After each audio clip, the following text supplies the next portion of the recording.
Do you need power strip now? I'm good. Unless Terry mentions it, but I don't see that he even brought his charger. Thank you.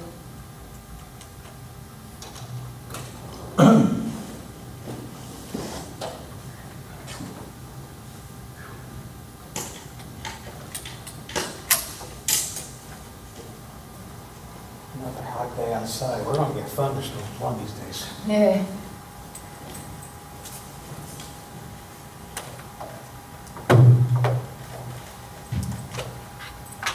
I had a real bad down by LBI yesterday.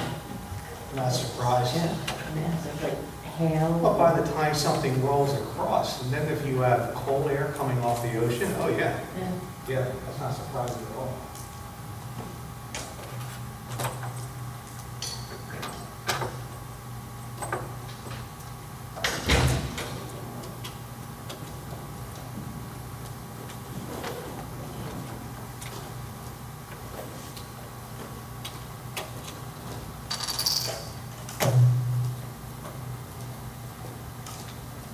Okay. I like your skirt. Thank you.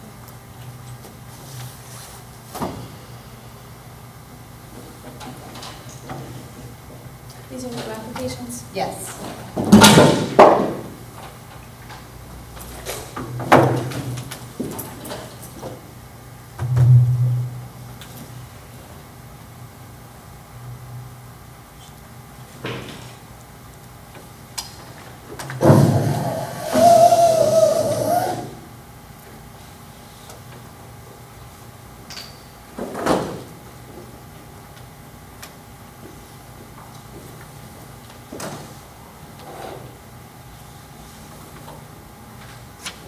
Oh, Kimberly, I should have asked John at the tech meeting today, but I had a question for him about required board member training and, Oh, I saw that email, yeah. I don't want to say too much if there's a recording of the room, but Yeah. if he wants, if you think of it, or I'll reach out to him. at some Yeah. point. Yeah. Pretty- It's busy. pretty- I don't know if it's about the big event. Did you need power strip? One of our clients. I don't Like a know. liquor Might. license issue. And they want to pay the business or they have their own site plan. No, what? I can't even ask him like. I'm gonna take you. But I'll remind him because I know that he's Okay. been just like not even seeing things. Yep, Thank no you. problem. But I did see that. The only reason I know he saw it is because he responded and said he would have, was that one? Said he would have- Well, if he did, he didn't copy me on it, which is not unusual. I think he Kimberly, responded to me and said, We'll plug this in so I can plug in.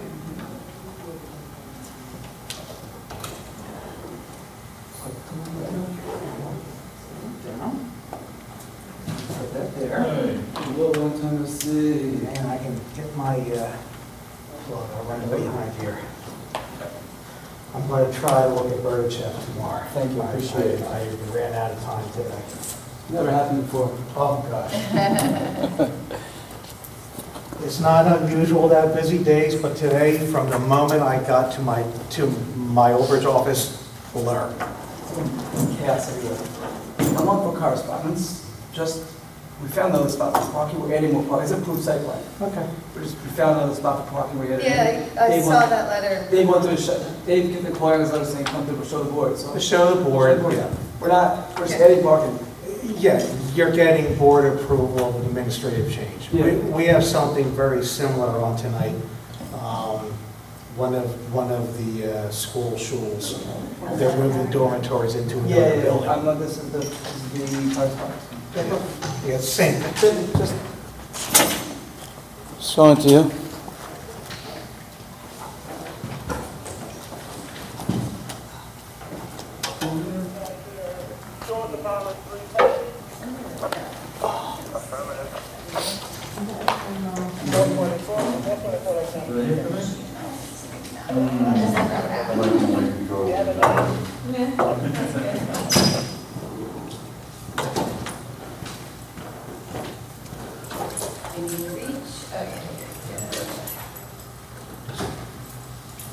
Try not to like trip your foot every once. It's very frustrating. Yeah.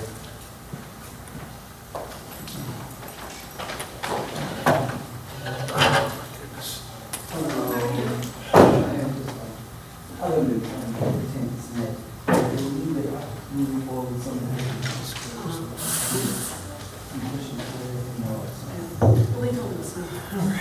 so quick. Yeah.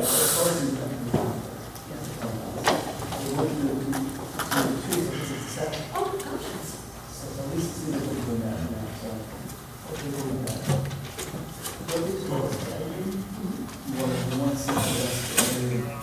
Stuff that we rescued for, was no been available around, why not? Right. They're saying it to us because they want to see how everything plays out and how the precious lots all come together and work out. I don't Because, know. I mean, when we were on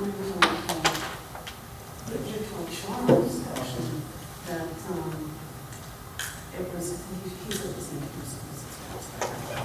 You know, he said something along those lines. Designers is taking maternity leave. Oh, they're allowed to do that now, right? Yeah, Probably across the street. I guess. In my mind, there's no question what it is that sells them. Lock it out, that makes Jacob just go away, it makes the artist go away, it makes a lot of people go away. And everything will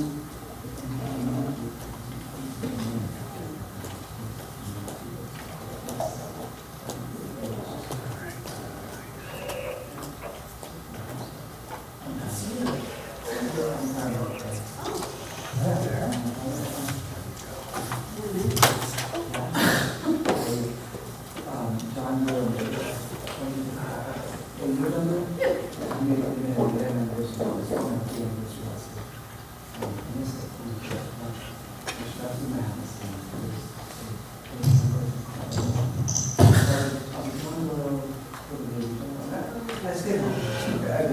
Yeah. I see some cool stuff. Some of the people made marketing. It's a big town, so we do a lot of stuff. People But if you've ever had a computer, everyone in a car, I know you have. do a lot. Yeah, it's, I I've can't. been there. I've been there. Oh, I was done in a state kind of child health. oh, sure. Yeah. For sure. Just the flow maps.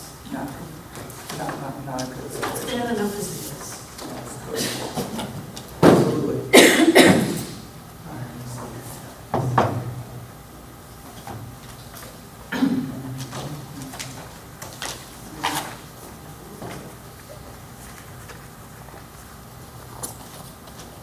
Hi.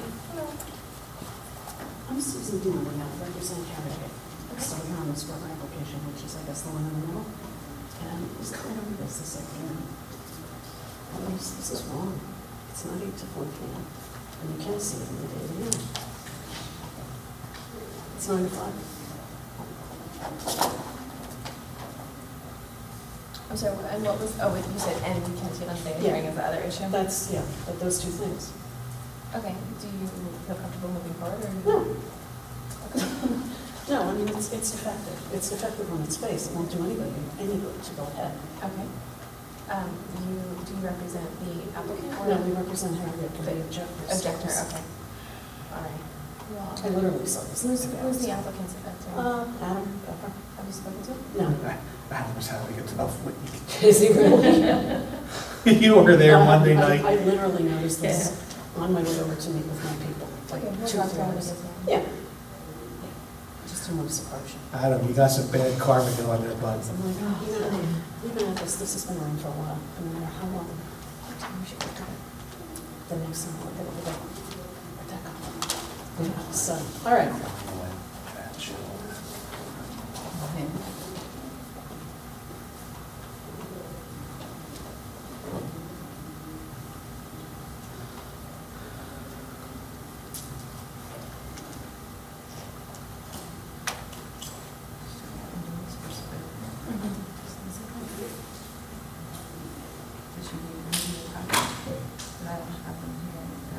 No, I told her to talk to Adam, that's her. That's what she's in charge of. Is the time available to inspect? I think she is up in charge. I'm just wondering if I should run up and get it, but I'm sure Adam always brings a copy in. She said that one, when she has it. She didn't come to look at the file until today, so it's not our fault she didn't have it until today, because it's been in the file since we received it at least 3, 4, 5 days ago. Well, but also shouldn't have it if they're in the list. That's Yeah, her client should have it. It would have been mailed at least 10 days prior. Right. Yeah, That's you're right. subjecting attorney one-on-one, is first thing you try is a defective I notice. didn't get it till today. Well, that's- When did you look for it today? That's not my fault. Yeah, details. We'll see, but, I mean, I'm sure he's not gonna wanna adjourn it. No, he's not. I didn't find fault with it, but I don't remember Better reviewing adjourn. it. Yeah, And yeah, that's his reason. yeah, that's, yeah. Go that way.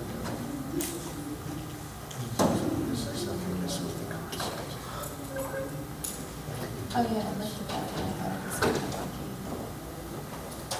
I've never saw that conceptual plans like that.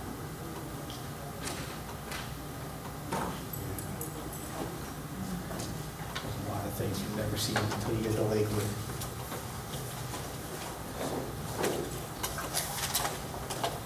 It's a good thing it's a concept. Come drive safely.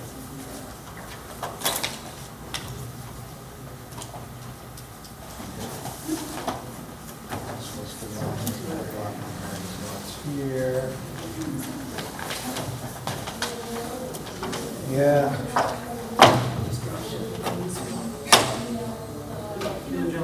That looks like it would be a nice, not even a landing strip. This is really a good takeoff here, two different runways. Behind River? Good question.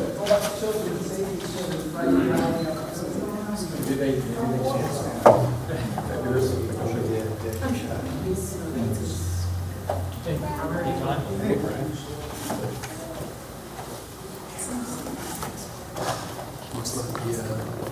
That's small. Two? If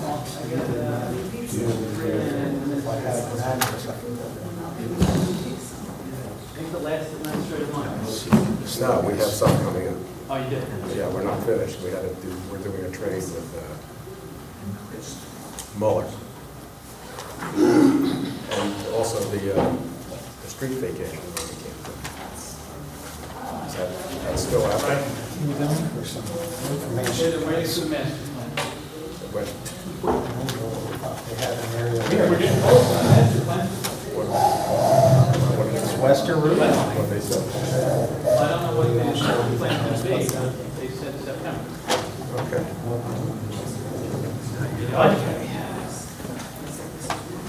I'm just back there, but you're. Mr. Herzl, how are you? You think I'll look into the link tonight? Probably this, you think you'll see it by that link tonight? Yes. Two correspondence and one carried. West of the intersection. Yes, others to one of the minor So subdivisions. Brian can help you on one. This was by Harrogate. The plans are not that, I didn't write this letter. I mean, I was on, excited. I was on vacation. Yeah. The plans are not that clear, okay, good. Kimberly? Josh, this concept plan. It's been a while, John Where has is not it? been It's west of nine, is it south of town, north of town? Yes. Yep, I called, I emailed it like, no, I called John, You see- he's dumping, I spoke You to see Liz, this, he's no, you don't see dumping, anything. and I spoke to Ellie,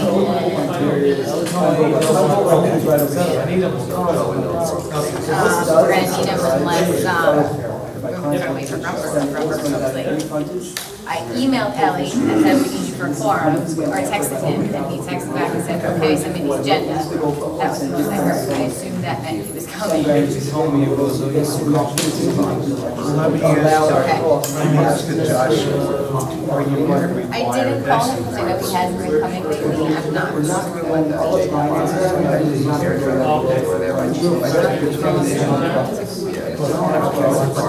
If there's this issue, they can give him advice, but it's gotta go to.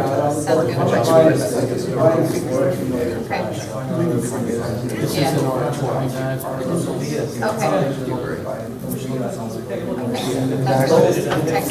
That was our comment. You have any work on that?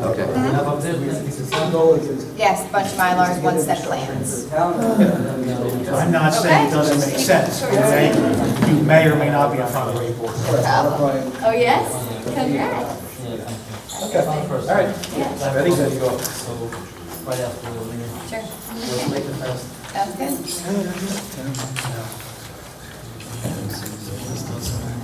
Hello, John. Amazing. Amazing. Made your all plans. To a quick one. Hey, Magno. Which one is it? About 50 items during the I would say nowadays it's a concept. We're not going to take any action. Yes, So, but that's up to you. You just told me I'm 2188. yes. Okay, so we'll have to hold that until Mr. Grunberger gets here a little bit late. So, yeah. It's a concept that you stop on. Your seat in the right front.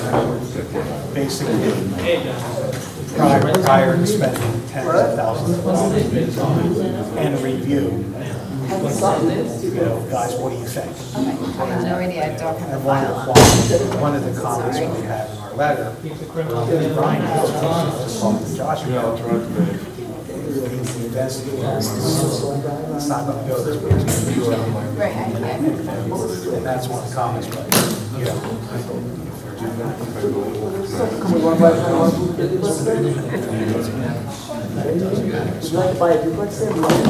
This is an format.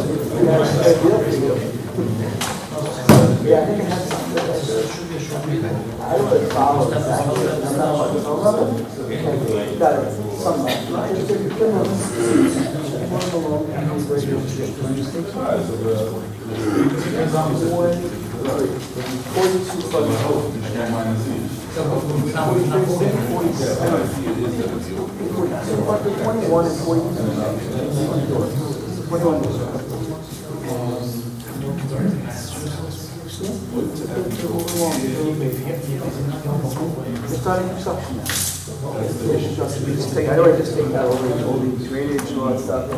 To be in and out as well. He's a new grandchild. There you go. Now that's a compelling reason.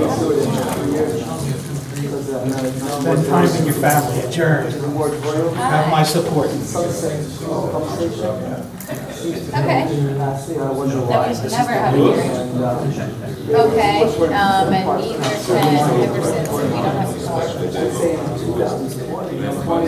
Emerson, so we don't have a quorum. That is contestable, so we don't have really a quorum. Because you're standing, hold on, do you know that Pine Boulevard, the big subdivision, Krupnik has some property, it's under a concept, is that Krupnik? It's not Krupnik, Ellie just wants to. It's a contract purchaser, but it's not Krupnik. I'm not sure if it is. But it's only concept anyway, so they're just here to get feedback. He's not voting anyway. You don't have to say anything. Yeah, I'm open Tuesday and Wednesday if I have to. The only other one is Kaufman, minor subdivision on Minetta. Okay? All right, thank you. Ellie is on his way, but he also cannot vote on Sperber, so I believe we're going to have a quorum issue on that one individual application. I have no problem, I could step up. Sperber, yours, Josh? You and Josh, so we'll balance that out. The opposing attorneys are on Sperber. They have So we're counting Mr. Klein as an affirmative vote? What? Allie's going to mark that in now. But I don't think we're going to have a quorum because I know. We're going to put in Klein affirmative. I only object from this thing, maybe over there I won't object. And Justin are not going to be here, so you're not going to. Discuss artists, you got a quorum, just so we can know that in the future. Can we, yeah, I would imagine you don't need a quorum. Discuss what the issue Yeah, is if with they the have a notice. quorum, it's perfect, might as well discuss it anyway, get that out of the way for the future. If you can Just the open the notice meeting, issue? you're not taking action. Oh, no, yeah, if we open the meeting, and then we can discuss. Yeah, I would imagine that's fine. If you don't, Sperber might as well discuss that instead of. I don't know, he was the first, he was the second to email me and say he couldn't come. He's definitely not coming. Notice says that they're available to view. Mr. Taylor's not coming, and he said that he's coming, Louis And it coming. also says except on the day of the Yeah, hearing, we'll have which five, but I they're don't saying know, the plans are the one that you're available. stepping down. So they're taking issue with the notice. And what we do, Only Brendan has to step down that one too. Yeah, but I don't know, but that's not, I don't know why she's saying 9 to 5, because 8 4 is generally what we go with. You look close to. Allie's not here. Yeah, I guess you can just make it say whatever hours they want it to say, and that way you're good. Talk about the notice. Yeah, and also, I noticed this like 3 hours ago. Ally said that the reason you've done it, well, first of all, we like you, we want to see you more often. We've done that. We actually, that's the truth, we started working on other projects together. Just have like, we usually work on that. Anything that list is no longer attending? So I think they're talking No, I about don't just We're fine.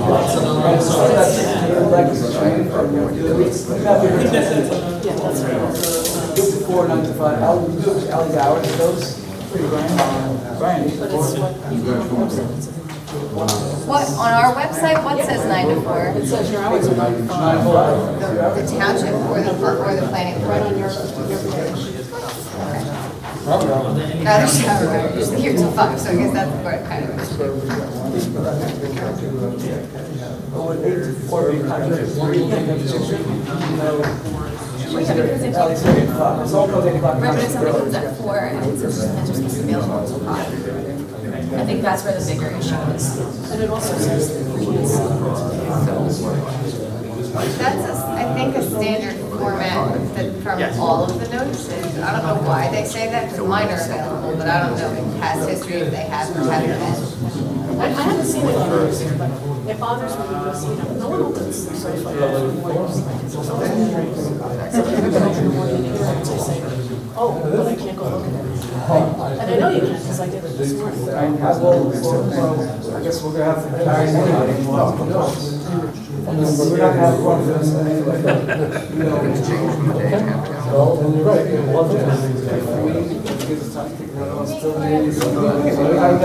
Hello, how are you? Hey, thanks for taking such an important day, sir. I'll say this next time.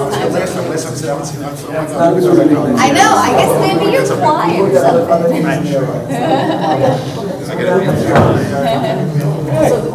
He's on there, I like this. There you go, we got 5. The 18 has arrived. Pull it up, the salute the flag. Pledge allegiance to the flag of the United States of America, and to the republic for which it stands, one nation, under God, indivisible, with liberty and justice for all. Now, reading the certification of compliance, please. The time, date, and location of this meeting was published in the Asbury Park Press and posted on the bulletin board in the office of the Township of Lakewood at least 48 hours in advance. The public has the right to attend this meeting, and minutes of this meeting will be available for public inspection. This meeting meets the criteria of the Open Public Meetings Act. Can you welcome, please? Mr. Grunberger, Mr. Franklin. Here. Mr. Hibberson. Mr. Flansbaum. Mr. Herzl. Here. Mr. Renner. Here. Mr. Fallman. Here. Ms. Zagrafos. Mr. Cotillo. Confirmation of recording status? Yes, it's No? running, thank you. Okay, swearing of professionals, please. State your name and record, please. Terrence Fred. Do you swear or affirm the testimony you give this evening will be the truth and whole truth? Yes. Thank you. He's going to go point that. Okay, Ally, on the public hearing, any changes to the agenda? Yes, you will see that items 1 and 2 are noted as being carried to a future meeting date. These two, the subdivision and site plan are making some revisions after a design meeting that we had with some of the board professionals. I believe that they're revising to be fully compliant with no variances. At this point, we're looking at the next public hearing date, which would be August 8th. How many times is this supposed to run for? I believe they had new, We're gonna have to renotice. It's a change oh, of it's going to be plan. new notice because it's a new It's layout a new anyway. layout, we're gonna have to renotice anyway. That's what I was gonna say, I think it's carried too many times already. I think we should renotice. Okay, we're gonna renotice. They'll have to renotice because it's a revised layout number of units anyway. So it will be new notice, but, you know, for anyone who's interested, I am planning to schedule it for the August 8th public hearing. We should have updated plans shortly, fully conforming with no variances at all. Thank you very much. Number 4, 1 second. You want to announce it, the number one? I don't think there's any need to, if they're going to be renoticing, but for any members of the public who are interested, items number 1 and 2, SD 2208, SD 2231, are anticipating providing new legal notice for the August 8th public hearing, 6 o'clock this meeting hall. Further notice will be provided. The Aaron Sperber application, we're also going to have to renotice. The attorneys are just discussing it, and they'd like to change some of the hours in the notice. So we're going to be renoticing that one as well. Yeah, anyway, we don't have to carry it. We have to renotice it. Okay, so anyone in the public who's interested in application number 4 on tonight's calendar, SD 2188, they will be providing new notice for a future meeting date so that they can provide the appropriate legal notice and so that we can ensure we have a quorum of our board members who are able to sit on that application. Thank you. How is the committee more than that? We have two conflicts. Yes, thank you. And that was Mr. Hibberson and Mr. Renner, right?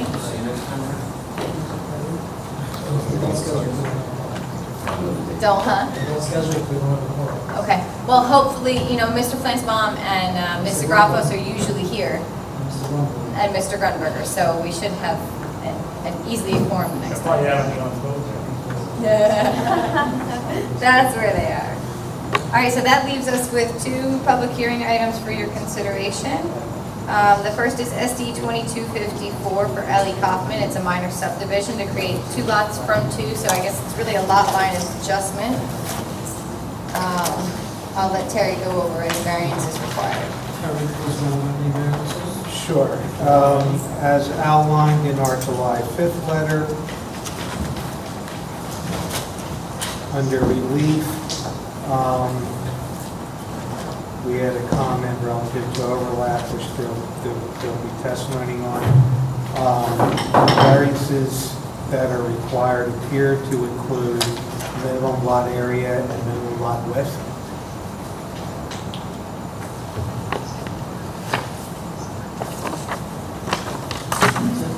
Yes. Do you swear or affirm that the testimony you give before this board will be the truth, the whole truth, and nothing but the truth? I do. Brian Flannery Jackson, New Jersey, licensed professional engineer, professional planner. I have 3 exhibits. A1 is a tax map showing where the property sits. It's in the R10 zone on the corner of Ridge and Minetta. A2 is the minor subdivision plan, and I've outlined the outbound in orange, the proposed subdivision line, because this is an adjustment of a line, and the pink line is the existing line. This was subdivided for a duplex. The applicant has been looking to sell it to somebody who wants a duplex. They all say we'd rather have 7 families, and I'm going to tell you why I think that's a good idea. Sorry. Right now, it's subdivided, it's 2 lots. It's the outbound is in orange, and the pink line is 2 lots. It's a duplex lot. No, one duplex. One duplex. So they could go tomorrow and build a duplex, 2 units, 4 cars, same impact, but the units pushed together. No variance for that, right. It's a over 15,000 square foot lot in the R10, so it's oversized for the R10. You need 12,000 for a duplex, so it's even bigger than that. This particular property is in the area that the 2007 master plan on page 74, number 4, says rezone both R10 zones to the east of the downtown to R75 to provide housing opportunities compatible with redevelopment of that area. So the master plan suggested this be changed to R75 because of the plan endorsement process and the town committee not wanting to do a lot of things because they wanted to wait and see that we get plan endorsement and we get it approved by the town. They got to, when the Smart Growth Plan got done in 2013 and it was approved by the state in 2015, they said, well, we'll update the master plan. When that master plan is done, we'll do the recommendations. I would be completely shocked if this recommendation isn't still in there because most of the area is R75, or the redeveloped areas are R75. And even if it wasn't R75, my testimony would be that you have 2 lots. You're going to have 2 units. You're going to have the same number of cars. If the people that are living in them are happier with two separated. If the neighbors are happier with two separated, and we're going to know what the neighbors say, but it doesn't look like there's any here. And typically the neighbors only come out when they don't like it. And sometimes when the applicant asks them to come out and say they're a nice guy. You know, when you open it to the public, you'll see that part of it. But my planning testimony is, this is a C2 variance. We have to show that the benefits outweigh the detriments. We have to show that it's consistent with the master plan, density-wise, it's consistent with the master plan. The master plan says we need housing. The 2007 master plan on page 35. The master plan says encourage development and redevelopment based on smart growth planning principles. It's my testimony that satisfies that. The municipal land use law, NJAC 40:55D2, under the purpose of the act, says to encourage municipal action to guide the appropriate use of development of all lands in a state in a manner which will promote public health, safety, and general welfare. It's my testimony that this does this. It says promote the establishment of appropriate population densities. My testimony that does this. I could go on longer. I really think I've... This would be technically an R75. If it would be... asking any variances? The only variance, I think we're asking for side setbacks. I think we'd be short a couple inches on the side setbacks that we're asking for. We've got the 7,500, over 7,500 on each one. We have a minimum lot width of 74.53. So we're a couple inches short on the lot width. Right. No, that would be the only item that would be. Are you sure the zoning data table on the map doesn't show any? Yeah. It's showing variances based on the R10, and those have been made in the application. You have lot area and you have lot width on one of the two lots. Right. The question is, if it was R75, what would the bulk requirements be?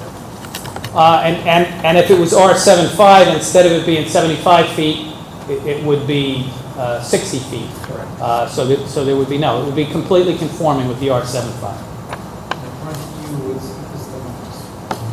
It's certainly the benefits outweigh the detriments. There's a list of benefits, and I could talk for as long as you wanted to hear me. And in my opinion, professional opinion, doing this for a lot of years, there are no detriments. Okay, and how many parking spaces do you have? There'll be 4 parking spaces per unit. We'll do all the right stuff. Sidewalks, everything? Yes, sidewalks, curbs, the whole, everything that should be done will be done.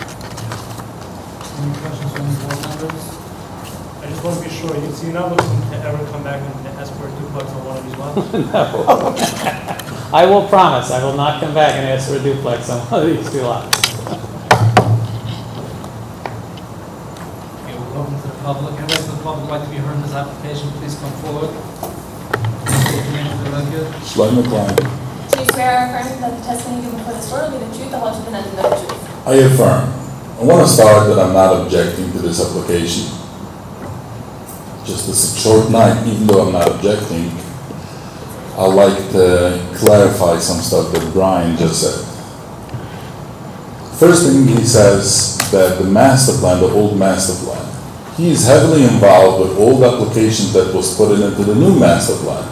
So my question to Brian is, did you put in this property or next to that property something to the master plan to update it to R75? Or even after this master plan, you're going to come in here, oh, in the 2007 or in 1999 master plan it was recommended, but it was not updated because it was like a oversight. I'm just trying to clarify this. Because Well, just to clarify, Mr. Klein is saying I made applications to the master plan. Don't make applications to the master plan. I had many clients ask me to write a letter making recommendations on the master plan. I wrote a lot of letters making recommendations, and one of them was this R10 area, not this particular piece of property, but every letter that I wrote, my assumption is, and when I listened to the master plan committee, it was pretty clear they're doing it that way. They're not looking at the particular piece of property that I'm asking for. They're looking in that area because that's what the master plan is supposed to do. It's not supposed to change just some guy's property because he paid me to write a letter. They're supposed to look at that area. That's the Yes. Well, that wouldn't be spot zoning because if it's in accordance with the master plan and it's not a different use. Spot zoning is something that my friend Mr. Klein likes to say, and people that don't like development, all the no-growthers say, that's spot zoning, that's spot zoning. They really should go on the internet and find out what spot zoning is so that they don't say that when they're not. That's like the liberals that if you say something they don't like, they call you racist. Brian, you don't have to Spot get zoning- confrontational. Well, we have a little extra time, so I Okay. So the answer is, I did write a letter for some other client in this same zone suggesting that it be changed, and I would be shocked if it was not changed because the smart growth plan says this is the downtown regional center. Everything about this area screams for this to be R75 zone. Now, Brian claims one of the arguments that he keeps on claiming is, and again, not to be confrontational, just want to clarify it. He says we need more housing. That's what the master plan says.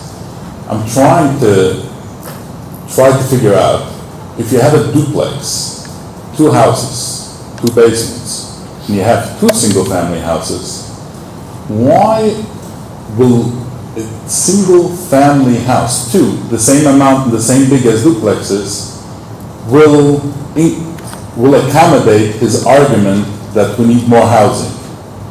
In the same token, it's similar to the question, it came up for the board in the past. When you have a duplex and somebody says, I'm having the same amount of duplexes, and now I want to build 2 single-family houses, like Mr. Rennan just said, the question is, what is benefits Lakewood, a duplex or 2 single-family houses? This argument keeps on coming up. I could argue both sides. I think you would agree that a single-family house is a better layout, more user-friendly than a duplex. Correct. The builder could make more money. No, I think The end user. would you rather live in a duplex or in a single-family? If I'm a guy that looks for cheap housing, I would rather go for a duplex because duplex is usually cheaper. If I have a little bit more money, I would want to buy a single-family house. If it would be the same price, obviously I would want to have. But the fact is, I don't think the applicant is going to put in a condition that he's only going to charge prices of a duplex. He's going to charge prices of a single-family home. So I just want Brian to, not to be confrontational, I just wanted Brian to clarify why the argument of need more housing is accommodating his argument on this application, because he made it, and I'm trying to understand it. I respect Brian very much, and I like his arguments, but I want to understand it. Thank you. Thank you. Do you want to respond to that? If it's a leading question, I'll have to. I'm glad that he likes me, and he likes hearing my arguments, but it's the board that I have to convince that the benefits outweigh the detriments. And I didn't just say because it's housing. Certainly building the housing provides new housing opportunities for people, for more families. And if the people that are looking to buy there would rather be in single families, they're happier, I'm happier, I think everybody in the neighborhood would be happy. So just to clarify, you're pulling back from the argument we need more housing, because you said it before. I have no problem with it. There's a benefit, but you're pulling back from the argument we need more My housing. testimony stands as presented to the board, and the board can weigh it to whatever extent they feel is appropriate. Okay, thank you. Anybody else from the public would like to be heard on the discussion? Please state your name for the record. Yeah, Moshe Zionis, Z-I-N-E-S. Do you swear or affirm that the testimony you give before this board will be the truth, the whole truth, and nothing but the truth? I affirm. Moshe Zionis, 112 Elmhurst Boulevard, Lakewood, New Jersey, 48701. Just a couple questions to clarify. In this zone, are both singles and duplexes currently permitted? Yes. Yeah. Also, this list, please notify, who sets that list?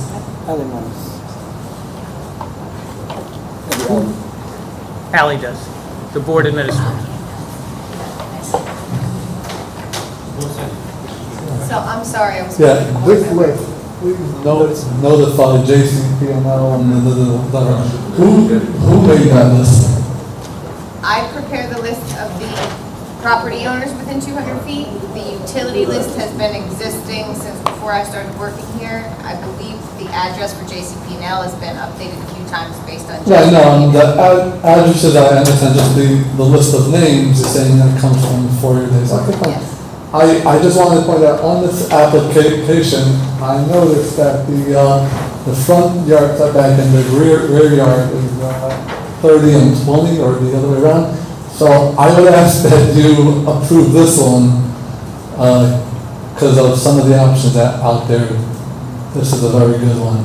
Thank you. Thank you. Is anybody else in the public like to be heard? Seeing no one, close it for public. Any motion on this application? We have a motion, we have a second? Okay, Mr. Nicholson's moves, and Mr. Leonard seconds. Roll call, please. Mr. Franklin. Yes. Mr. Hipperson. Mr. Herzl. Yes. Mr. Renner. Mr. Pullman. Thank you. Okay, thank you. All right, the next item is listed under public hearing, you'll notice, but it is not a formal action for board action, a formal application for board action.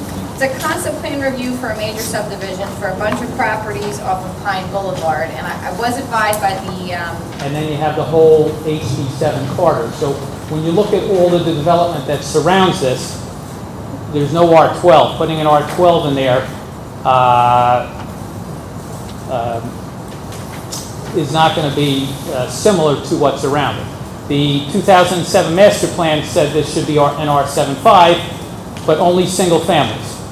The proposal, the sketch that we show a minimum 10,000 square foot lot. And we're not asking for that sketch to be approved. We're looking for some guidance from the board so that the contract purchaser can decide, does it make sense to spend a lot of money? And I think spending the money on his engineer is a good idea, but he wants to know that he's going to get something for it when he's done. A lot of work needs to go into it. One of the other issues, you can see the paper streets that are in there, they're ridiculous. It's a early 1900s layout where there were 20-foot wide lots. And so he needs the right-of-ways vacated so that he can do something that makes sense. What streets are in the area, the main streets, Route 9, what else? Well, this is Route 9, and then you have Massachusetts Avenue, and then you have all the Hearthstone development that surrounds it. And this property will open up only to Route 9 or any other? Well, this property could open up just to Hearthstone. It could open up just to Route 9. What makes sense to me, and we noticed the neighbors because we wanted the neighbors to come out and say, yeah, we'd like another way to get to Route 9, or we'd like another way to get to Massachusetts Avenue. You should try to do this, or you should try to do that. And if you do something more than you need to, and on the sketch we show a roadway extension connecting to Hearthstone, so it gives them another way in or out. How far are you from Massachusetts? From Massachusetts, that's probably about 1,000 feet that gets you into the Hearthstone development, and then it's 2 blocks in Hearthstone before you're at Massachusetts. I do have a problem with Route 9. Yes, I've had a problem with Route 9 since 1979, and John's had a problem longer than that. In 1979, they told me it was going to be widened in 5 years. They must have been talking about biblical years because it's still going to be 5 years. No, it wasn't John's fault. John was probably more frustrated than I was. We had a meeting here in 1969. We had the Ocean County Board of Freeholders, Howard County Board of Freeholders, the American Committee from Panama, the American Committee from Lakewood, the American Committee from Lower Township. First meeting I ever ran in my life, I was scared of it. But let me tell you, they promised these roads, everything came down, Mom was down, Up to Lakewood. right to the Lakewood line stopped. And we kept growing, and they enjoyed the whole thing. And all the engineers and things here, everybody was in agreement, all right, this is the plan. And we kept sending our money to Trenton, and none of it came back. We're still sending it to Trenton, and nothing's coming back. Route 9 is a disgrace. For the state to have a road like that with this many people, it's a disgrace. Yes. And I don't know why somebody's not paying attention. Well, people are paying attention. You know what it is? It's politics. The legislators down there are Democrats and Lakewood's Republicans, so they send money to the cities where it's Democrats. Everything is houses all over, it's very expensive right now. Yes, yeah, it's disgusting. It's really disgusting that you have a city like Lakewood with the traffic that's on Route 9, and all the DOT does is give us lip service. On this project, how can we direct traffic, not directly to? Well, that's the sketch was done with the idea that it provides an alternate route to get to Massachusetts Avenue. The county is talking with the governing body, and the county is going to improve their roads. The county's been slacking a little too, because if you drive in other towns that have as much traffic as Cross Street does, they're not 2 lanes, one in each direction. You drive anywhere in Ocean County and find a road that has, a county road that has as much traffic as Cross Street, it's not 1 lane in each direction. And a lot of our roads are like that. Lakewood's been a stepchild. I think those days are over because there's enough votes here now that they can't treat us like a stepchild anymore. And I think you'll see changes on that. But this, the developer is offering, and it's a quid pro quo, he'll spend extra money on improvements, but he's got to know that he doesn't have to follow the R12. If he has to follow the R12, he's just going to build what he needs to do and have a nice day and go away. If he puts improvements in, that's going to help him. And Mr. Klein doesn't like it when we help the builders because then they can charge more money.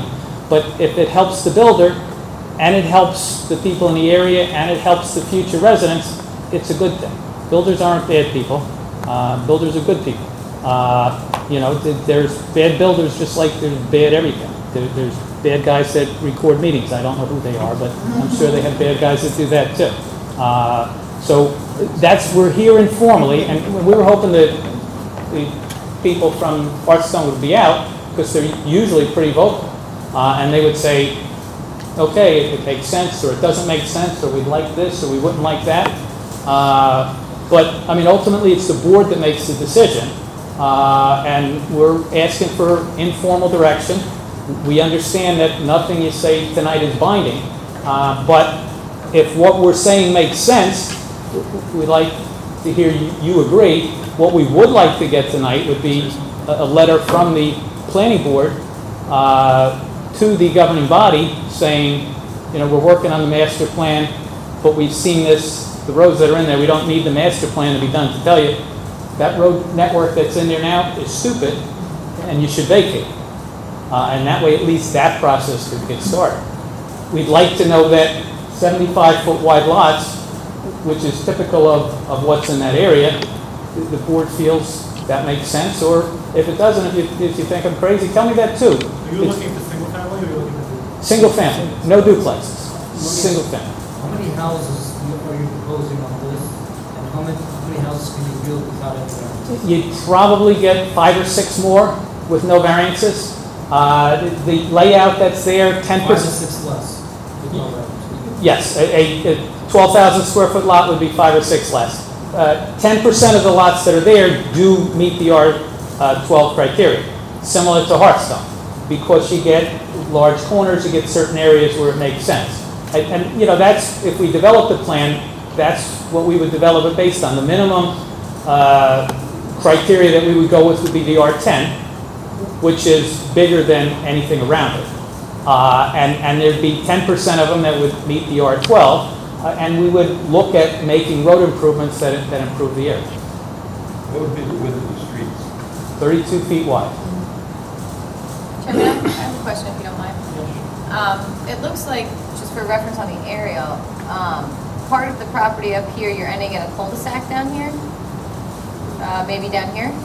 Is there any reason that you would be able to maybe get property from the park to make that an additional connection to North Drive there? Because you are proposing a full build-out down here, which is actually a little off-site from where the houses are that you're proposing, at an additional expense to the developer. But there is potential for another connection over here. Do you know, is that private property here? Is that? There's a small right-of-way and there's township property. If the township wanted us to connect, and that certainly makes sense. And that's, again, why we were hoping, and that's why we noticed. Park, is that a park property? There is, from what I understand from some of the neighbors, that there is a park here that is. If that's township property and that's on the Great Acres inventory, that may be problematic. Well, That would have to be something that would have to be explored. what's in between our property and Connecting the north. and connecting to north is the water tower. There's a small 30-foot right-of-way that gets through there. Even if we had to work with the water company to get a little additional right-of-way on their side, yeah, that's probably Green Acres, and I don't see them giving anything. But if the board, It's worth looking at. yeah, and the tower, the New Jersey American on the tower worked with us, I'm sure we can get a road through there. You know, maybe we have to have it on an easement. Maybe that piece of the road can be a few inches less than 32 feet wide if that's all that fits. But yes, some way, if that's something that the board and the neighbors feel makes sense, and we're not going to end up in court and just spinning our wheels, that's certainly the type of input that we were looking for. Ryan, you said before, the township recommended this should be R10. R75 with no duplexes. Not the township didn't recommend that, the planning board recommended it. What would it take to get the township to change Township's not changing ordinances, they're waiting for the master plan, and it's coming to you guys, so get ready. September is our Is this anticipated. application coming before the meeting? I hope so. Fortunately, I have not been on that committee. I don't look at it no matter what people think. I'm not the one that's making things. I'm hoping it's on there because it makes sense. And what I heard at the public hearings on it is that they're looking at the recommendations from 2007 that haven't been done, and not rubber stamping them, but saying what makes sense. If I was there, I would say, well, what makes sense for this is R10, and if I wrote the master plan, it would recommend R10 for this.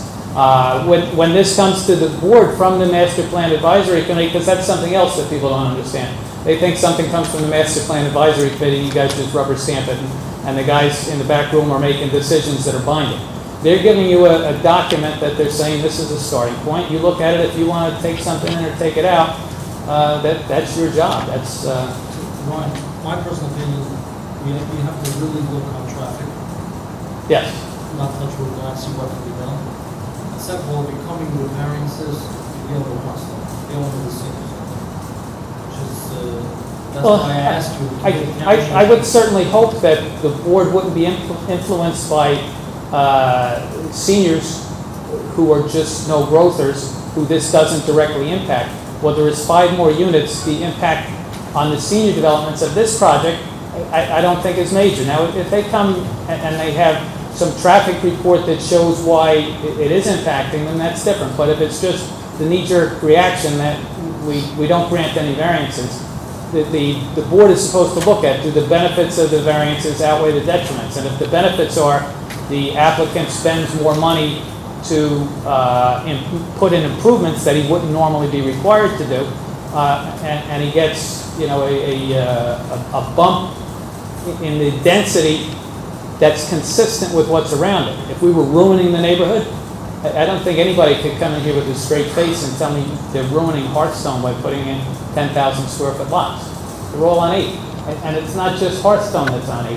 The new subdivision that was up there, and north of it in the same R12 zone, that's what this map is showing. This is all the R12 zone. And in the R12 zone, you got High Point, you got that other development off of Williams, that's 8,000 square foot lots. You got Wyndham townhouses, you got that cul-de-sac there, that whole R12 zone, there's no R12. The hospital support zone is above that. This is independent of the hospital support zone. This is an area that was shown as R12. Nobody asked in the 2007. I wasn't writing letters in it because I didn't get to write letters and make money. I was sitting on the other side of the table helping out with, giving my input on what I thought made sense. Nobody asked to change it in certain areas. there was a request from the property owner of the vacant part, which was the Krupnik family, and they asked. And the Master Plan Advisory Committee looked at it and said, yep, it makes sense. And then the planning board had public hearings and looked at it. I don't remember anybody in 2007 complaining about that area because it made sense.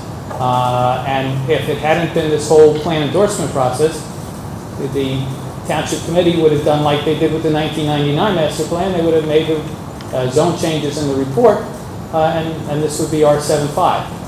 Now, it's a benefit to the people in the area that it took that long, because now we can look and say, well, we got big traffic problems. Instead of R75, how about R10?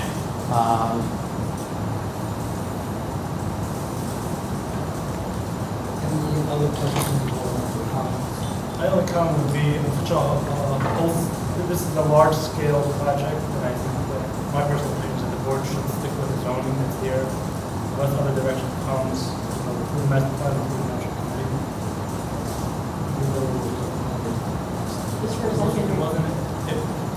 It was not implemented, it never went into effect. And I just recommend, I wouldn't want to recommend something like this. That's just really asking me to recommend something in the concept plan. And I think you had to, it's had what we're supposed to be doing, we're supposed to be following the current zoning. That's not one person.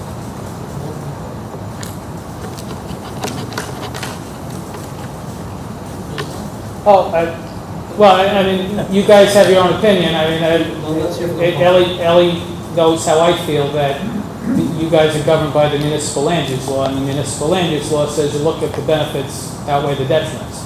And there's applications where, by granting a variance, you get something better than if you don't grant it. And I do agree with that. And I would feel differently if it was 1 or 2 lots, 3 lots, 4 lots, but over here. One second. John, any other comments on this? Thanks so far. Not trying to be today confrontational. I actually agree with a lot of stuff that Brian is saying.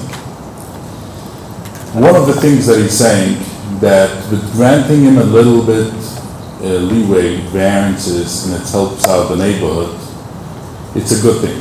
And I'll explain to you why. In 2007, when he's mentioning that a master plan was done, it's the time when a little bit after that, but I moved in a little bit before in that neighborhood. It was not like today. So you can't calculate whatever happened in 2007, what the planning board did, to today. Today is a total different problem over there. The main issue that we have over there in that neighborhood, that people that want to go out of streets, they want to go to the next street, there's no interconnection inside. That means by that whole forest is like putting the whole neighborhood in one big dead end. So when somebody wants to go to local traffic, they must use Route 9. So with him developing that neighborhood correctly, will actually help out that part of the neighborhood as far as intersecting, that people should not have to go to Route 9 if they want to go to Hartstone. The problem with that is, again, he's asking to get a little bit leeway, and he's like saying it's only 5 less units. It's more than that he's asking, because as existing now, the roadway over here that turns around, a lot of lots is not usable as he should have, because it's going crooked, it's going long, he wants to straighten it out, get it vacated. So, he's not talking about getting the vacation. But getting the vacation, he gains even more units. As far as 74 going down 6, if he doesn't get the streets vacated, it's even less. But I'm not objecting to give him some leeway if he could develop bad streets and not cause more dead ends. I'll give you an example. There's Kushner Street from Chateau Park. If anybody wants to go through to Hartstone, has to go out to Route 9. Now, this applicant has a property connecting Kushner Street to Clare Drive. And that causes to Clare Drive, you remember there was an application with a synagogue, Hartstone, and they said people walk through. Once he develops his lot, people won't be able to walk through. They're walking through on his lot. So if he wants to dedicate that lot, I'm just giving you an example, to make the connection, connecting the streets, that means that anybody from Chateau Park will be able to drive to Hartstone. It won't have to go around, and for that, we're giving him, going down a zone or recommending the township committee vacating the streets, all for it. The same thing connecting all the streets to Massachusetts Avenue. The same thing Pine Boulevard. All these streets connecting that people from one development should not have to go through 9 and use Massachusetts Avenue, should be able to, what he is doing over here, what I could see in the concept plan, he's creating more dead ends. So again, if he wants to come forward and saying is I want to make more money, I will object to it, and I will object to the vacating the streets. Good luck getting the township to approve that. But if he's talking about helping out the neighborhood, that people shouldn't have to use the main roads as local in giving a lot of to over there, I'm all for it, and this is exactly what I think the planning board, a good planning board should consider if a developer comes and says, listen, I will make the life easier from the whole neighborhood and give me some kind of higher density, I'll be all for it, and I recommend the planning board to do it. But if he's acting like stingy and he wants to make money and using Brian Flannery, he's a great engineer, and trying to manipulate you, I'm all against it. And I'm not only speaking for myself, I'm speaking for a lot of people that live in that neighborhood. If you know that, the whole grassroots of Take Back Lakewood that got 30% of the votes against the route came from that neighborhood. So in the fact that he's claiming is that nobody from the neighborhood came, I must tell you, advertised it as a concept plan. You saw all that, concept plan. But trust me, if this comes for approval process, you will have a lot of people over here. Thank you. Anybody else from the public like to be heard? Please come forward. Was it so bad that you're trying to stop me? I think I gave you great points over here. No, I'm just asking. You spoke very well, thank you. No, I'm not asking as my speaking talent. I'm asking of the points that are brought out. Was it things that you will take into consideration, or it's just great speaking? Excellent points, I think I brought it up also, it's excellent points. Thank you. Ms. Starr, please. I know there's my sticker. Good evening, Aaron Hirsch. I just wanted to bring up, just wanted to clarify something.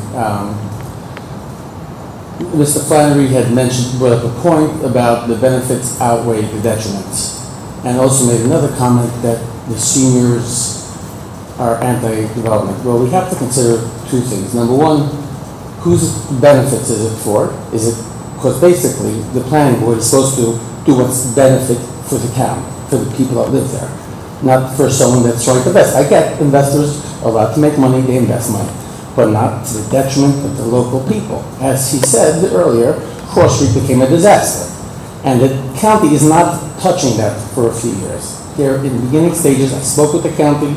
It is a long way off. So give, at this point, variances is a little ahead of the game. We shouldn't, maybe it'll be okay once they figure out what they're doing. They're not trying to do it 3 lanes, 4 lanes, and cross. If they do it, because we've given approval so close to Cross Street, it's like almost impossible to widen, but we'll see what happens to that, whether they're kicking eminent domain or what. With regards to seniors, I don't care whether it's seniors or anyone that lives in a neighborhood, they have a right to oppose an application if it's detriment to their way of life. If they're sitting in traffic on Cross Street now because there's 10, 12 schools and they can't move, and now you're going to get a lot more, they have a right to be heard, and that's what government, the township committee is elected by the people to represent the people, and you guys are appointed by the township government because they can't do everything. So the township committee appoints you to do what's best for the people. So just reminding you, I know you know what it is, just give a reminder that yes, it's what the people need and want, and it's the benefit of the people, and that's what needs to be determined. Not because someone wants to make more money. It can make money, that's fine, as long as it's not to the detriment of the people. Thank you. Anybody else from the public like to be heard? Chairman, I think Mr. Klein brings up an interesting point with that Cushman and Chateau neighborhood over there that's kind of isolated to Route 9. This is definitely an opportunity for them to have access onto something other than Route 9. They'd have to go through Claire Drive behind it, which is where we had, yeah, this is Cushman Street here. Here's Cushman. Here's Route 9. Here's Chateau. Cushman dead ends right here with a bunch of properties that are along this unapproved portion of Clare. We recently had an application for subdivision over here that was denied because the board wasn't sure they were satisfied with the roadway that was improved here. That's the other road after Bushman. This is the end of Princewood. So this portion of Clare hasn't been improved but is proposed to be improved. And then the development we're considering is up here with proposed connections out towards Massachusetts and one out through Pine. It doesn't seem too much of a stretch to complete that extension of Clare and just create another, access point that goes every which way. There is property here in between the dead end of Cushman and Clare Drive, but there's potential for a connection. There's a house. Now, it looks like a very skinny property. It looks like, Why does the right of There's way? a house here. There's no house. no, It's 50 feet. One at a time. it's There is a house. There is a house there. There's no house. There's no. right here. This looks like trees. I don't see a house here. Ellie, whose property is it? No, Clare Cindy Drive Crook. goes behind the houses on Princewood. I'm talking about connecting Clare Drive to Cushman, not going through this house over to here. I'm talking about Clare Drive. Looks like privately owned, but I'm not sure. It's owned by the Krupnik family. I believe it's owned by the developer. Well, just so we're straight, I mentioned at the beginning that the applicant is a contract purchaser. I know everybody sees the Krupnik family sitting here because it is their property, and they want to hear what's being said also. So I hear the comment. I think it's a good comment. Lot 12, which lines up with Cushman, does come out to Clare, which is only 33 feet wide. And that's certainly something this applicant could look at, and he would have to talk with the Krupniks about acquiring more of his property in order to make that work, which may or may not work. Sometimes Mr. Krupnik is very easy to get along with, but there may be issues that we don't see that how it impacts his property. And again, he's a private property owner. He has a contract with somebody else to buy this area, and they were the ones who came forward. So I agree with Mr. Klein's comment. It seemed very reasonable. It certainly is the intention of this applicant that the benefits are to the neighborhood. And if my comment about seniors seemed disparaging, it certainly wasn't meant that way. I love seniors. I am one. My wife is one.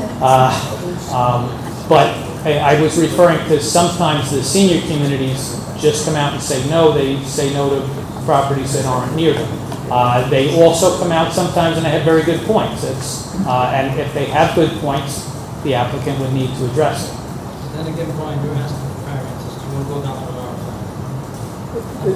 road? We are asking for variances, and that's why the benefits have to outweigh the detriments, and the benefits to the neighborhood, to the township, to the general public.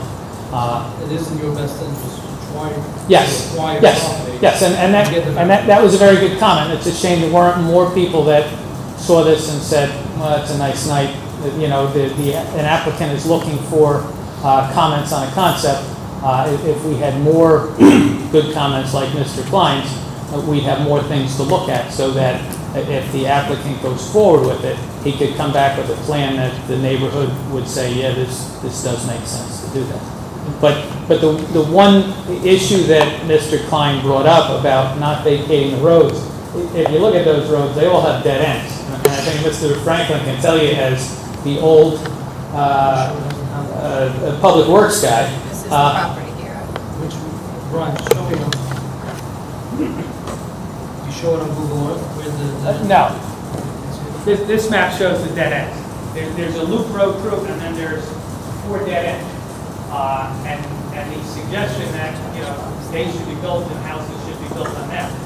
Public Works is going to hate it, the town's going to hate it, the people that... What's on the other side of that? The other side of it, these? Yeah, which that is too. Wyndham, the townhouse. You can see that right above. Yes, and that's what we're saying. We agree with interconnecting. Ally mentioned interconnecting here. You mentioned interconnecting here. Right. And that's what the applicant is talking about, something that makes sense for everyone. Yeah, I would hope that the board would at least agree with me that that right-of-way layout there makes no sense and should be vacated. If the board were to agree with that and send a letter to the township committee, they may waive there, because they say they're not vacating any roads to the master plan, but if you look at their township agendas, which I do on a regular basis, every couple months they vacate something that makes sense. To me, this is something that jumps out and makes sense. What's your opinion? Should it be vacated, should we recommend it? I can't comment on whether the town should or should not vacate right-of-ways. I actually had another comment. I think it's an interesting concept. I think that there is a case that there would be a positive benefit of having a through connecting road. I think it's an interesting idea. I think it's worthy of a board application.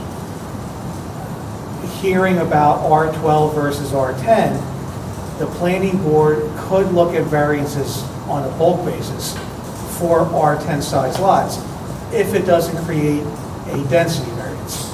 If it creates a density variance as to you have more lots than are allowed. And the applicant's not proposing that. Okay. We would limit the That's number of important. lots to the density permitted by the R12 density. Okay, thank you. If not, it has to go to zoning. If it was a density Right. variance, it could only be heard by zone.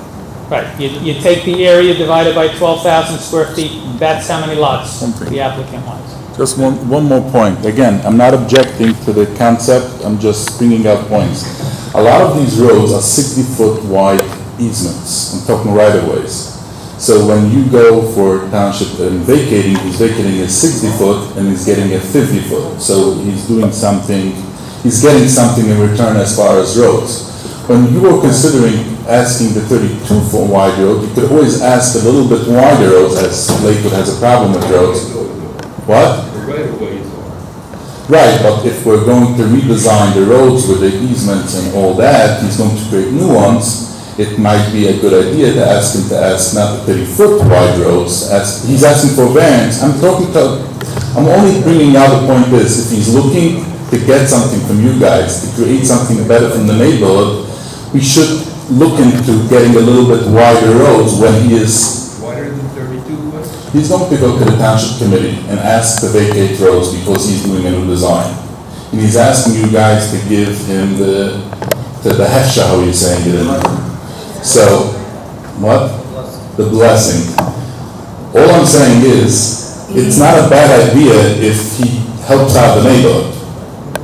And another subject that you can look into, the master plan is recommending to make 40-foot wide roads, not 32 feet.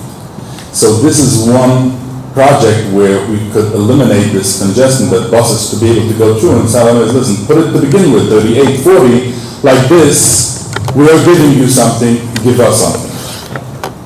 Brian, one second. Brian, the master plan is recommending to go. Well, apparently Mr. Klein's more involved with the behind the scenes on the master plan, because I don't know what they're recommending as far.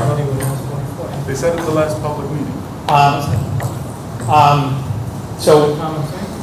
Well, the only comment I wanted to make is he indicated there's some 60-foot right-of-ways. We're not talking about any of the areas with a 60-foot right-of-way, so we wouldn't be asking them to vacate the 60-foot right-of-way. That's Pine Boulevard, that's a major connector. We showed on our plan that we would actually improve that. In a 60-foot right-of-way, certainly not my opinion that local streets should be 40 feet wide. But if that's what the master plan says, and Mr. Klein himself said that that's contrary to RSIS and it probably wouldn't fly anyway. So if it gets to the end where Lakewood is having 40-foot wide roads, well then we'll build 40-foot wide roads, whatever it takes. Yes. Thank you. Yeah, Moshe Zionist. I'm just not sure I understand correctly. The concept plan shows the roads. What would they request with the township committee to vacate? The roads that I see? The existing crazy roads. but your plan starts from here. You want to build houses here? We want to build houses in the orange. We Oh. show putting this in as a cost that the applicant is not required to. Terry and Ally mentioned maybe go through here as well.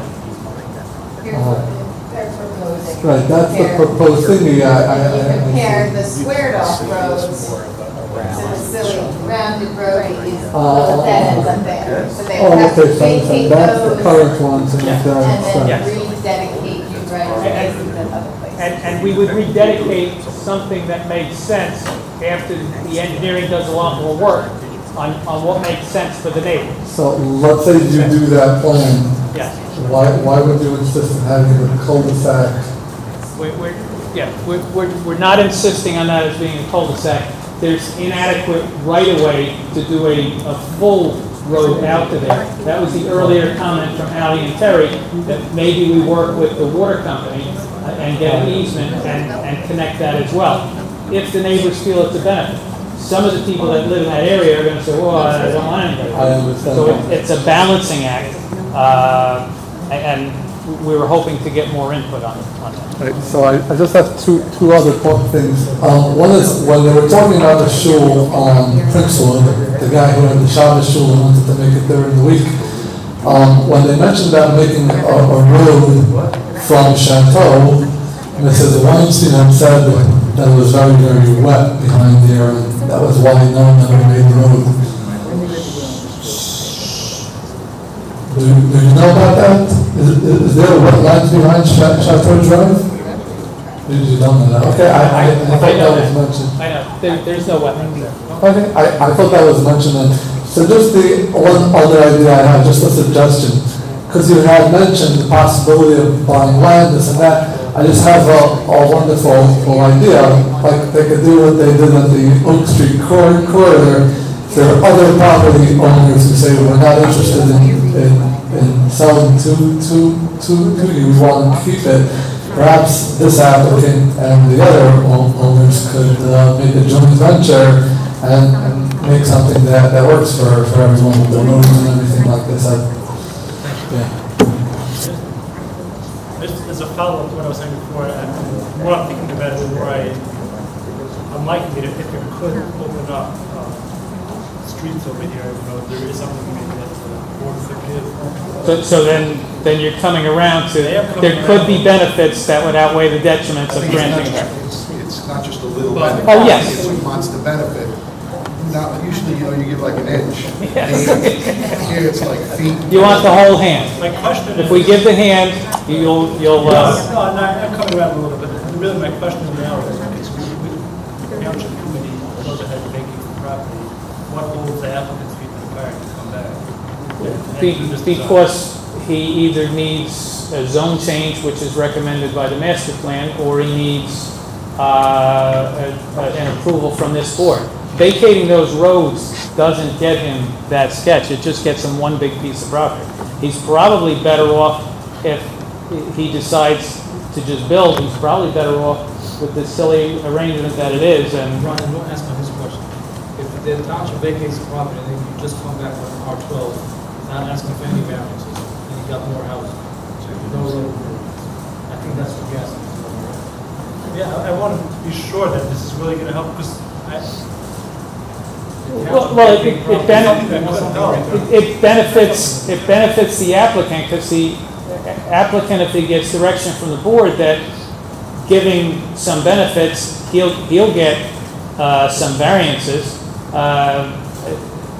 Any applicant takes an application where he can get a few variances that get him a couple extra lots. A couple extra lots pays a lot of money toward that whole hand that we have to get.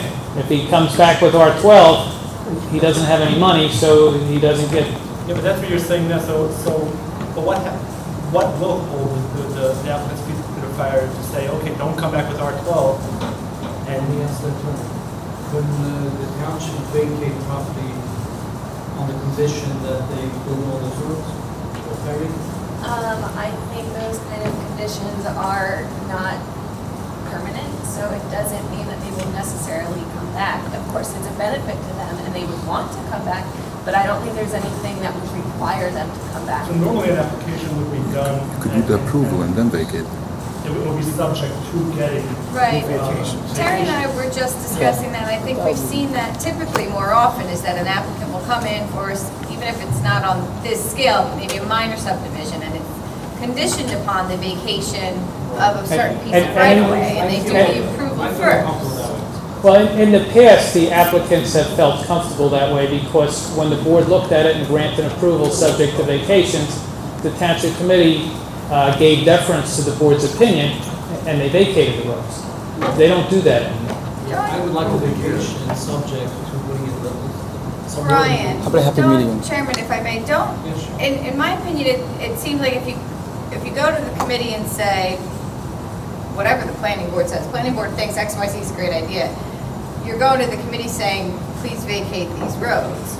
Whereas if you were to get some sort of preliminary approval from the planning board, bifurcate to preliminary and final like we used to do back in the old days, or like everybody does in every other town, I guess, and then go to the committee and say, we have this preliminary subdivision approval. These are the roads you're getting in exchange if you vacate this silly loop around. I feel like that would be more appealing to the committee rather than just saying it would certainly be more appealing to the committee, but the applicant has seen other applicants come in here and ask for variances, and it was on Mr. Krupnik's property where he came in and said, I want 11 units, but I need some variances, I can get 12 without it, and he was turned down. So this applicant has to pay Mr. Schmuckler's company a lot of money to come in with a preliminary, and based on the recent history, he may have just given Mr. Schmuckler's company the money for an exercise in futility. If then his approval is subject to right-of-way vacations and they get the no-growthers say, we don't want any more growth, the best way to stop this is no vacations. And we even heard that if this goes to the township committee for vacations, they're going to be out there arguing against it. So it's a little incentive for a contract purchaser to see that the planning board did get, and it seems like when it was first brought up, the board was hesitant on benefits outweighing the detriments, and now they're a little more on board and they really want to get them. Vacating these roads isn't going to change the dynamics on whoever comes back to develop the property. Right now, he has a big tract with stupid right-of-ways in it. If he has a big tract with no right-of-ways in it, he's still better off developing that in this fashion and getting some variance relief, when we looked at it, we thought it was 5 or 6 extra units, and now he has the money from that 5 or 6 extra units to make improvements.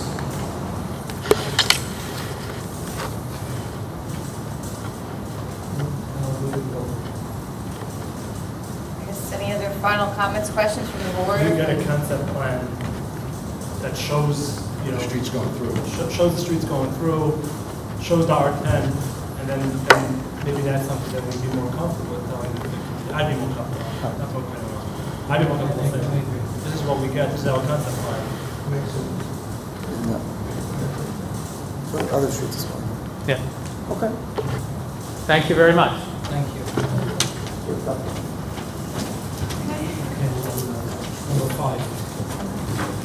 We have one Oak Street Core residential administrative minor subdivision on SD 2270AO. Have a copy of the review letter. Letters there, no variances. Maybe almost one of the last coming to you. I think we've done pretty much all of them in that area. We have a motion. Correct. We have a motion on the floor.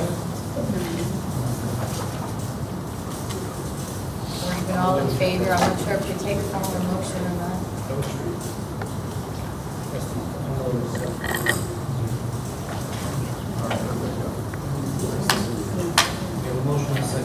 I mean, it's been reviewed, there's no feedback yet. Mr. Franklin? Those are not binding on anything, right? We're talking about the item Oak Street Core subdivision, SD 2270AO. A completely conforming minor subdivision application to divide one lot into 2. that range next to the yeshiva? I asked her, there's no variances to check the code.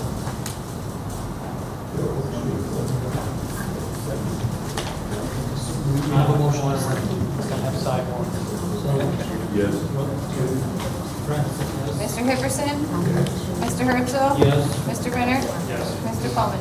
Thank you. Thank you. We do have two correspondence items for discussion, followed by an ordinance. The first is for SP 2026 by Midrash of Central Jersey. This was a site plan with an approval for a new school and dormitory building. I'll let Mr. Schmuckler work through the details, but rather than No, locate it's- the yeah, dormitory. actually, mine, this it's isn't not mine. Josh, I'm going to handle Oh, this. On the next one. That's all right. Yeah. We've been in contact, both John Jackson and I have been in contact with the applicant, Rabbi Corbman, as well as a Panzer who represents it. There's a letter at the bottom of your. There's a letter from A. plans. Pender's office dated July 6th. It makes reference to the existing approval, which I have a copy of the plans, in case anyone's interested. The board, I'm sorry? For correspondence, I I- don't believe we're taking formal action. No, I don't Yeah. believe it's considered a material. We're simply notifying the board that we've recommended administrative approval, and we want to tell you what it is and why in the interest of transparency. That's all. I read through it. Basically, there are no changes, you just moving the dorm. You have an existing home, you are going to have dorms in the home. You have a school that was going to have an undeveloped basement. For further review of the home after they got the approval, it was found that frankly, they couldn't put safe dorms in the old home. They decided to put the same amount of dorms, the same amount of kids in the previously unfinished basement. They've submitted architectural plans, which have been reviewed by the building and zoning department, including the dorms, and found to meet code. I've looked at the new architecturals with the zoning officer. I looked at the existing site plans. The floor of the building is essentially the same. The accesses are the same. It doesn't impact the site layout. I've recommended administrative approval already. We simply wanted to make the board aware, since the old approval talked about the dorm in the home. That's the only change. Just saying all in favor that it's an administrative change. Thank you. The next one is similar, another recommended administrative change for SB 2201 regarding additional parking that they are providing above and beyond the original approval.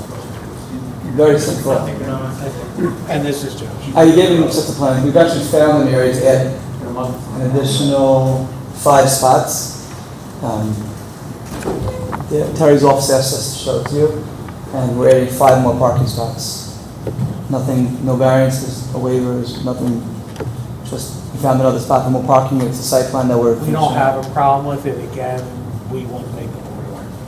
Just trying to keep. What could be a problem with that? We're just trying to keep you updated. That way, if you drive by the site in 2 years when it's built, they say, "I don't remember looking like that." They say, "No, we came back. We showed it to you. Someone We made comes some in minor and changes." says, we were here.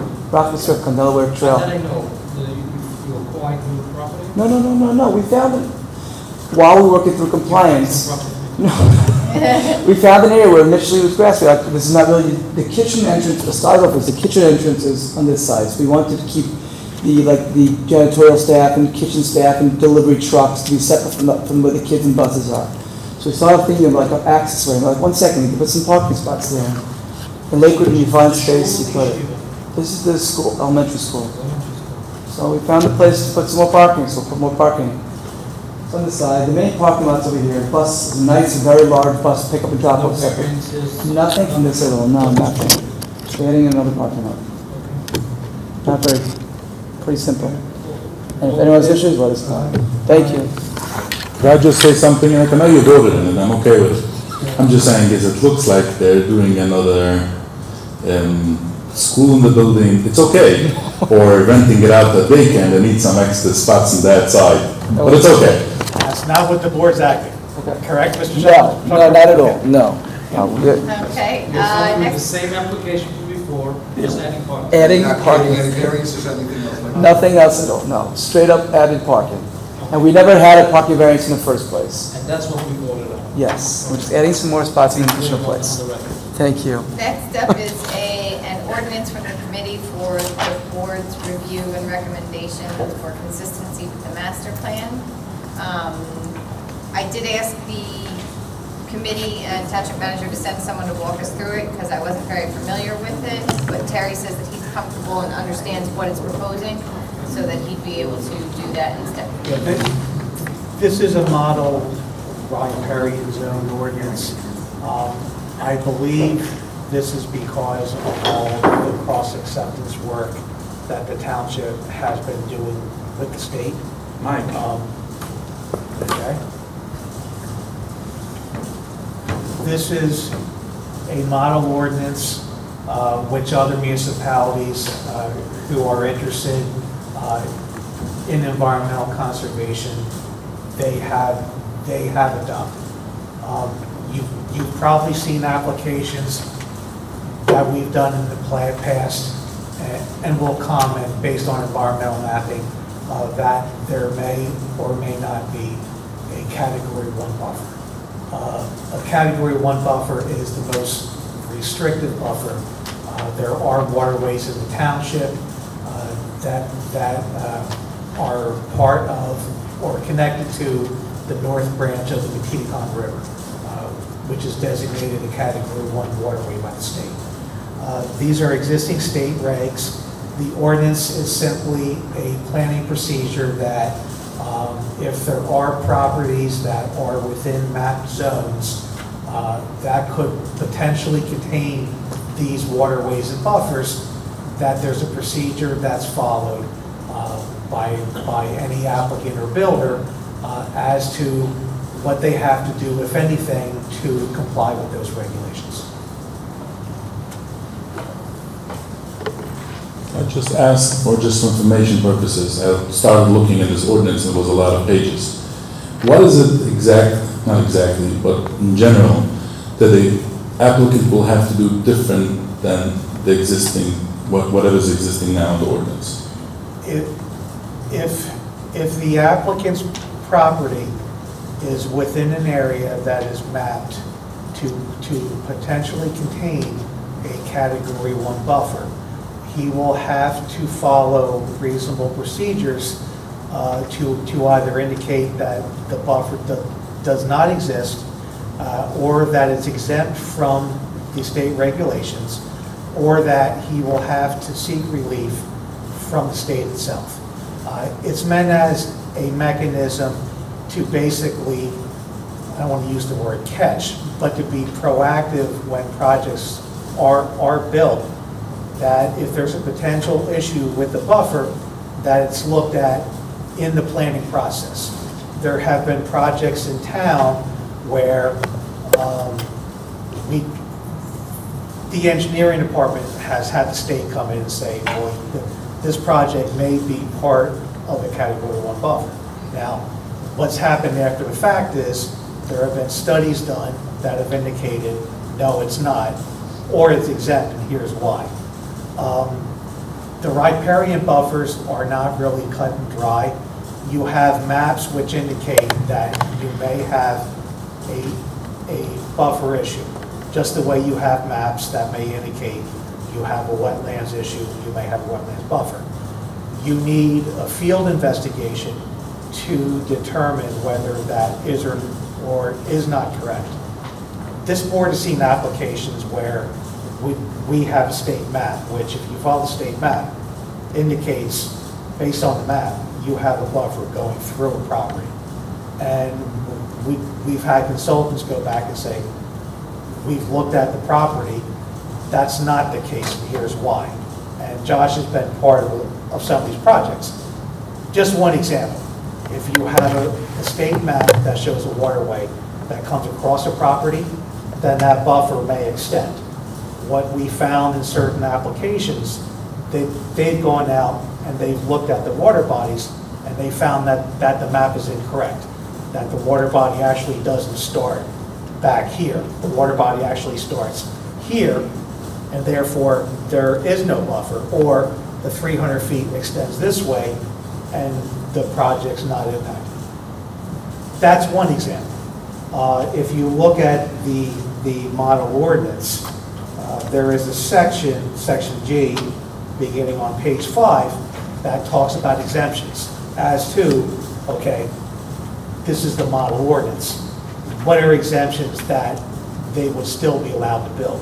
And it lists some of these. It talks about exceptions including linear development, talks about disturbance in accordance with the street corridor restoration, public pedestrian access, water dependent accesses. These are the same exemptions that are in the state regulations, which regulate what you can and cannot do in riparian areas. The model ordinance is meant as a check for individual municipalities to better proactively plan when they get applications, to at least look at them and say, is there or is there not a riparian issue associated with this application? So lots of zones that are controlled as category. You have properties, you have certain properties that do have riparian buffers. If you have properties that are along the Mechanicock that are not previously developed, are not part of any of the exception areas, they could be potentially impacted, yes. And what we typically do as a rule, we use state mapping. If you look at our letters always, we have a section where we say that we've looked at the GIS mapping for a property. If the GIS mapping indicates that there's an environmental constraint, whether it's a category 1 water, whether it's a wetlands or buffer, we typically put that in the letter as a flag and say, hey guys, what's up? This is simply a protection for all applications that come in, for all development, that they're at least going to be screened for this. So, just till now, my understanding is that you didn't get involved in that. You just dealt with it. You told it to the planning board. I saw one application coming up, and the attorney said you could take that into consideration, but really the state deals with it. What we typically do is we've deferred, and still do. If they require a state permit for something, that's not the purview of the board. That's the purview of the states. So what is now This is a case where, again, this is something that the DEP has developed a model ordinance. Not just Lakewood, this is done in other towns throughout the state. This is a tool. This is a tool for New Jersey municipalities to better manage development with respect to environmental constraints. And if there are issues, to try to catch it as part of the process early, then catch it later. Like that, the developer doesn't spend so much money and finds out that he has a problem like this, you're able to put some input in it and help out. So it helps the developer, but from the other side protects the environment. If the developer was not aware that he had a potential issue, yes, it could help. Because what could happen, and there's been a few instances where we think it has. A developer may come in and say, okay, I've got a 30-lot subdivision, and he gets the board approval, which is conditioned upon all outside agencies. He may go down the line and then all of a sudden find out, okay, I can't build 3 or 4 or 5 lots because it could be category 1, it could be a sewer service area, it could be various things. So yes, if something is caught early on, yes, it could benefit the developer. But now he has to go to the DEP before he comes to you. He wouldn't have to go to, he could still get the board approval with the understanding he's going to have to show approval for that permit prior to any activity on those properties. So what is it different from now to? Mr. Klein, it's a better screening process. I think, and Terry will correct me if I'm wrong because he knows a lot more about these than I do. What this appears to me is that we all know NJDEP and Ocean County Health Department with regards to septic, they're outside agency approvals. This board really has no jurisdiction over that. By the town adopting code that mimics the DEP requirements, we We are in effect taking that outside agency approval and making it almost in addition to township requirements. So it is no longer just an outside agency approval for DEP. It is also now same requirements required at the township level. So that we can't just turn a blind eye to it and say, not our problem, not our jurisdiction. It is at the DEP's request so that the town is now acting as an additional enforcer of the state's requirements. They're not going to have the state permits in hand for your permit. What they will have to do is say, look, based on our field data, it's our position, we either don't need permits and here's why, or we do need approvals and this is what we're going to do. And that can be part of your approval. Just makes your job a little. It makes everyone's job easier if you're screening more effectively up front. An applicant would have to be seeking relief at this level if they knew that they would be encroaching into those riparian buffers. So the board would catch it sooner. It's really a way for I think, for the town to have the DEP's back and help support what the DEP tries to regulate. Thank you very much for your explanation. I have one question, if I may. This is worded as if it is an overlay zone on the zoning map. It's my understanding that TNN is going to produce environmental overlays as part of what they're doing. So it's not necessarily for the whole town, but it may be for specific areas that we just don't have those areas yet. Correct. And there will be a future overlay, it's my understanding, that is going to indicate, okay, this is a mapped category 1 waterway, or whatever buffer it is.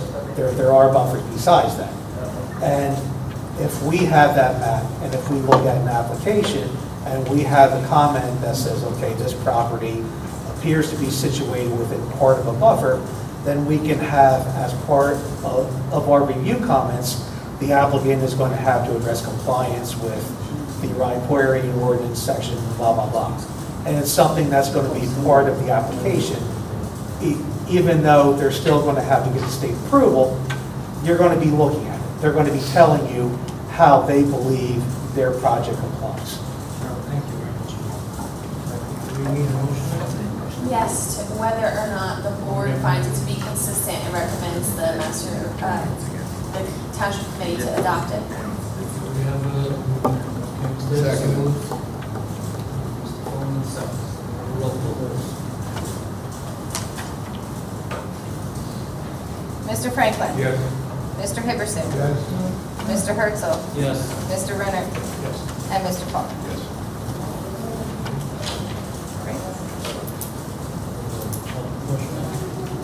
Yes. Yeah. We wore him out. Bills. Bills and minutes? Hang on. Do you have any minutes? Yes, we do. What do you say? I stay on the minutes. Okay. I'm just opposite. Move to adjourn. All right. Wonderful. Thank you. Thank you. All right.